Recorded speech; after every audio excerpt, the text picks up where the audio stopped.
ఓం నమ శివాయ.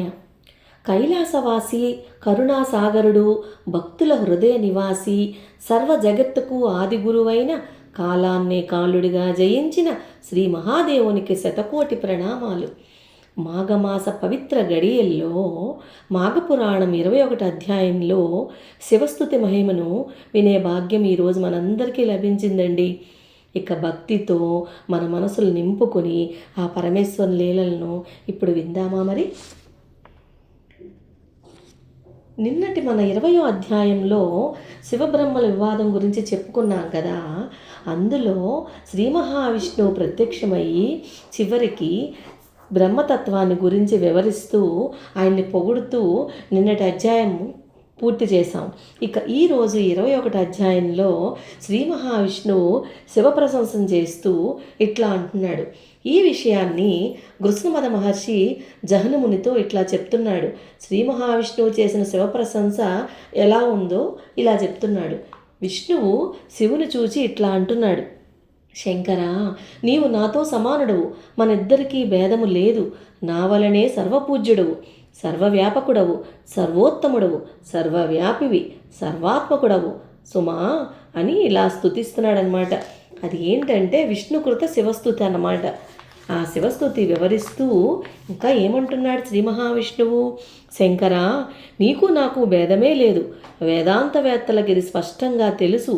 నేను నారదునికి నీ మహిమను చెప్పగా అతడు నీ అనుగ్రహానికై తపమాచరించాడు. నిన్ను దర్శింప అనుకున్నాడు. నీవు అతను అనుగ్రహించావు. అతను నిన్నెట్లు స్తుతించాడో గుర్తున్నదా? మరలా గుర్తు తెచ్చుకో అని ఆ నారద స్తుతిని కూడా చెప్తాడు శ్రీ మహావిష్ణువు. ఇంకా ఏమని చెప్తున్నాడు. శంకర, నారదుడు చేసిన అమోఘమైన ఈ స్తుతిని విని నీవు చాలా సంతోషించావు. అప్పుడు మునులందరూ ఈ స్తోత్రాన్ని చదివి నిన్ను సేవించారు కదా. కావున నీకు నాకు బ్రహ్మకి భేదమే లేదు. మనకు భేదం ఉన్నదని తలిచేవాడు మూర్ఖుడు, నరకాన పడుతుడు సుమా అని శ్రీమన్నారాయణ అదంతా చెప్పి అంతర్ధానమైపోతాడన్నమాట. ఇదంతా ఈ జహ్నుమునికి గృత్సమద మహర్షి చెప్తున్నాడు. ఇంకా ఏం చెప్తున్నాడు జహ్నముని. విష్ణువు ఈ విధంగా రజస్తమో గుణభేదం వలన వివాదపడిన బ్రహ్మని, శివుణ్ణి శాంతపరిచి లోకాలకి ఈ విషయం ఈ విధంగా చెప్పాడు కదా. మాఘమాస వ్రతమును ఆచరించు వారి విషయమును తప్పక గ్రహించాలి. అజ్ఞానముచే ఆలోచించి దోషానికి ఒడిగట్టరాదు. కావున బుద్ధిమంతులు సత్వగుణ ప్రధానుడైన సర్వాత్మకుడైన విష్ణువునే భావించి జ్ఞానులే ముక్తి పొందాలి. అజ్ఞానులు మాఘమాసం వ్రతమును ఆచరించి జ్ఞానులై ఇహపరములందు సుఖింపవాలి సుమా. వృధావాదములు బుద్ధిహీనులకే గాని బుద్ధిమంతులకు కాదని తెలుపటానికే ఈ సంఘటన జరిగింది. లేకపోతే సర్వాధికులు, సర్వాధారులు, సర్వోత్తములు త్రిమూర్తులకు కలహం ఎందుకు వస్తుంది? ఎక్కువ ఏంటి, తక్కువ ఏంటి?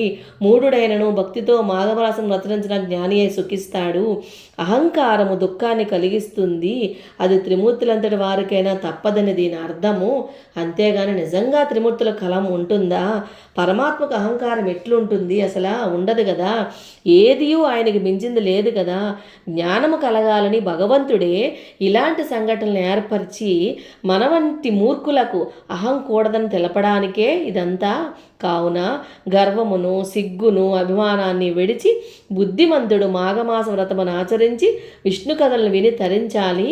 యథాశక్తి దానములు ఆచరించి సాటివారి యందు ప్రేమను చూపుచు సర్వాత్మకుని దయా విశేషం పొందాలి అని గృత్సమద మహర్షి జహ్నుమునికి మాఘమాస మహత్యమును, భగవన్మహిమను బోధిస్తాడన్నమాట. అదండి ఈరోజు మన 21 అధ్యాయము. ఈ 21 అధ్యాయంలో శివస్తుతి మహిమను వినిన ప్రతి భక్తునికి శివానుగ్రహం సంపూర్ణంగా లభిస్తుందండి. భక్తి, వినయం, విశ్వాసంతో మహాదేవుని స్మరించే వారికి సర్వ దుఃఖాలు నశించి శాంతి, ముక్తి సిద్ధిస్తాయండి. ఈ కథ మీ హృదయాన్ని తాకితే లైక్ చేయండి, షేర్ చేయండి. మరిన్ని దైవిక కథల కోసం మా ఛానల్ని సబ్స్క్రైబ్ చేయండి. ఓం నమ శివాయ. హర హర మహాదేవ.